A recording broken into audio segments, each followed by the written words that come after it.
அவுது பில்லாஹி மினஷ் ஷைத்தானிர் ரஜீம் பிஸ்மில்லாஹிர் ரஹ்மானிர் ரஹீம். அல்லாஹ்வின் அருள் கொண்டு அல் குர்ஆனின் ஒளி உங்கள் இதயங்களை பவளமாக மாற்றட்டும் இன்ஷா அல்லாஹ். நூருல் குர்ஆன் ஒஃபிஷியல் யூடியூப் சேனல் ஊடாக உங்களுக்கு சலாத்தை தெரிவித்துக் கொள்கின்றேன். அஸ்ஸலாமு அலைக்கும் வரஹ்மத்துல்லாஹி வபரகாத்துஹு. நிச்சயமாக என்னுடைய பதிவுகள் அனைத்தும் எனக்கே முதல் நினைவூட்டல்.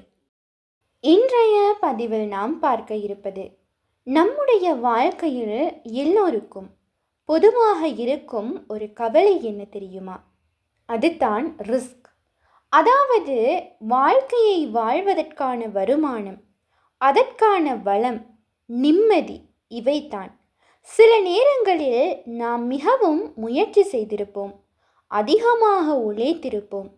ஆனால் ஏதோ ஒரு தடை நாம் முன்னேறுவதற்கு தடையாக இருப்பது போல் தோன்றும். சம்பாதிப்பது கஷ்டமாக காணப்படும். அது சம்பாதித்தாலும் அது நிம்மதியை தராதது போல் இருக்கும். சில சமயம் தேவைக்கு கூட போதாத நிலைமையில் இருப்போம். அந்த நேரத்தில் நம்முடைய மனதில் எவ்வாறெல்லாம் கேள்வி எழும்பும். எனக்கு என்ன குறை? இனி நான் என்ன செய்ய போகின்றேன்? என்ன செய்வதென்று எனக்கு தெரியவில்லையே என்று நாம் அனைவரும் புலம்புவோம். ஆனால் உண்மையில் ரிஸ்க் யாருடைய கையில் இருக்கின்றது? நம்முடைய கையிலா? இல்லை. மனிதர்களின் கையிலா? இல்லை. அது முழுவதும் அல்லாஹ்வின் கையில் தான் இருக்கின்றது. அதனால்தான் நாம் செய்ய வேண்டிய மிக முக்கியமான ஒரு விடயம், அல்லாஹ்வை நம்பி அவனிடம் கையேந்தி கேட்பது. நபிகள் நாயகம் ஸல்லல்லாஹு அலைஹி வஸல்லம் அவர்கள் நமக்கு கற்றுத்தந்த பல துஆக்களில் ரிஸ்க் அதிகரிக்கவும், அல்லாஹ்வின் அருள் தயவு கிடைக்கவும் ஒரு மிகவும் அழகான சக்தி வாய்ந்த துஆவை கற்றுத்தந்திருக்கின்றார்கள். இந்த துஆவை மனமாற ஓதினால் அல்லாஹ்வின் தயவால் நம்முடைய வாழ்க்கையில் இன்ஷா அல்லாஹ் மாற்றங்கள் ஏற்பட ஆரம்பிக்கும். இன்று நாம் பார்க்க போகும் இந்த ஒரு துஆவானது நம்முடைய ரிஸ்கின் கதவுகளை திறக்க உதவும் ஒரு மிகப்பெரிய காரணமாக இருக்கலாம் இன்ஷா அல்லாஹ். அதனால் இந்த வீடியோவை முழுவதுமாக கவனமாக கேளுங்கள். மனதார ஏற்றுக்கொண்டு இந்த துஆவை உங்களுடைய வாழ்க்கையில் தினசரி சேர்த்து கொள்ளுங்கள். இவ்வாறு சேர்த்து கொள்வதன் மூலமாக அல்லாஹ்வின் அருளால் நம்முடைய வாழ்க்கையில் பல நல்ல மாற்றங்கள் நிகழ ஆரம்பிக்கும். முதலில் நம்முடைய ரிஸ்கில் பரக்கத் அதிகரிக்கும். சிறியதாக கிடைக்கும் வருமானம் கூட போதுமானதாகவும் நிம்மதியானதாகவும் மாறும். அடுத்ததாக நம்முடைய வாழ்க்கையில் இருக்கும் தடைகள் மெதுவாக நீங்கும். நாம் நினைத்த வேலைகள் சுலபமாக நடைபெற ஆரம்பிக்கும். இந்த துஆவை ஓதுவதன் மூலம் அல்லாஹ்வின் கருணை நம்மை சூழ்ந்து கொள்ளும். அது நமக்கு தெரியாத இடங்களிலிருந்து உதவிகளை கொண்டு வந்து சேர்க்கும்.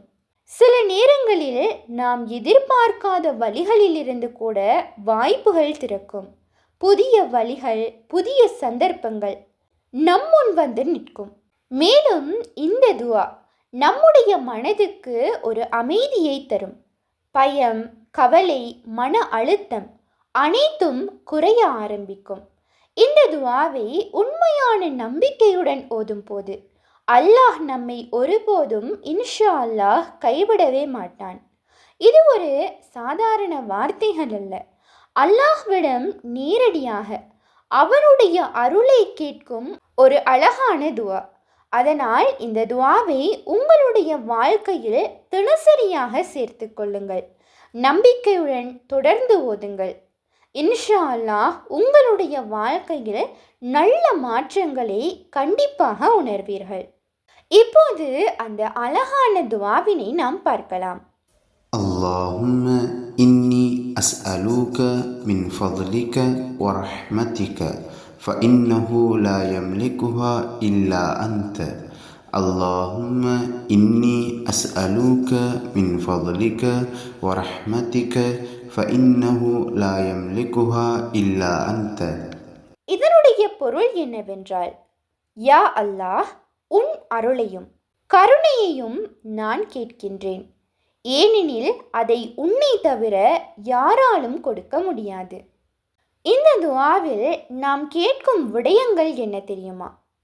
முதலாவதாக அல்லாஹ்வின் அருள், அதாவது நாம் நினைத்து பார்க்க முடியாத நல்லதையும் அவன் நமக்கு கொடுக்கக்கூடிய அளவில்லாத அருள். அடுத்தது வரஹ்மதிக, அல்லாஹ் சுப்ஹானஹு தஆலாவின் கருணை. நம்மிடம் குறைகள் இருந்தாலும் நம்மை மன்னித்து நம்மை உயர்த்தும் அவனுடைய தயவு. ஃபஇன்னஹு லா யம்லிகுஹா இல்லா அன்த, அதாவது இந்த எல்லா அருள்களையும் கருணையையும் உன்னை தவிர யாராலும் கொடுக்க முடியாது. இந்த ஒரு வழியில் நாம் முழுமையாக அல்லாஹ்வின் மீது நம்பிக்கை வைக்கின்றோம். மனிதர்களை விட நேராக அல்லாஹ்விடமே கேட்கின்றோம். இதுதான் இந்த துஆவின் மிகப்பெரிய அழகான வார்த்தை. சின்னதாக இருந்தாலும் அதனுடைய அர்த்தம் மிக ஆழமானதாக இருக்கின்றது. அடுத்ததாக இந்த துஆவை எத்தனை முறை ஓத வேண்டும் என்றால் 7 முறை, 11 முறை அல்லது 33 முறை கூட ஓதலாம். உங்களுக்கு சுலபமான எண்ணிக்கையை தேர்வு செய்து தொடர்ச்சியாக ஓதுவது தான் முக்கியம். அடுத்ததாக இதை எப்போது ஓதலாம்? ஒவ்வொரு ஃபர்லான தொழுகைக்கும் பிறகும் காலை மற்றும் மாலை நேரங்களில், குறிப்பாக தஹஜ்ஜுத் நேரத்தில் ஓதினால் மிகவும் சிறந்ததாக இருக்கும்.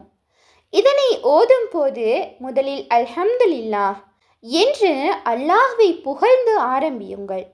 பிறகு நபி ஸல்லல்லாஹு அலைஹி வஸல்லம் அவர்கள் மீது ஸலவாத்து சொல்லுங்கள். அதன் பிறகு இந்த துஆவை மனமாற ஓதுங்கள். முடிவில் மீண்டும் ஸலவாத்து சொல்லி முடியுங்கள். இன்ஷா அல்லாஹ் இந்த துஆவை வெறும் வார்த்தையாக மட்டும் ஓதாமல் முழு நம்பிக்கையுடன், மனதார, உணர்ச்சியுடன் இந்த துஆவை கேட்க வேண்டும். அல்லாஹ் நம்முடைய இதயத்தில் உள்ளதை மிகவும் அறிந்தவனாக இருக்கின்றான். நம்முடைய உண்மையையும் கேட்கின்றான். அவன் கண்டிப்பாக நமக்கு பதிலை தருவான் எனும் நம்பிக்கையுடன் ஓதுங்கள். அன்பார்ந்த இஸ்லாமிய உறவுகளை, இந்த துஆ ஒரு சாதாரண வார்த்தை அல்ல. இது அல்லாஹ்வின் அருளை நேரடியாக கேட்கும் ஒரு துஆ. நம்முடைய வாழ்க்கையை மாற்றக்கூடிய ஒரு மிகச்சிறந்த வாய்ப்பு.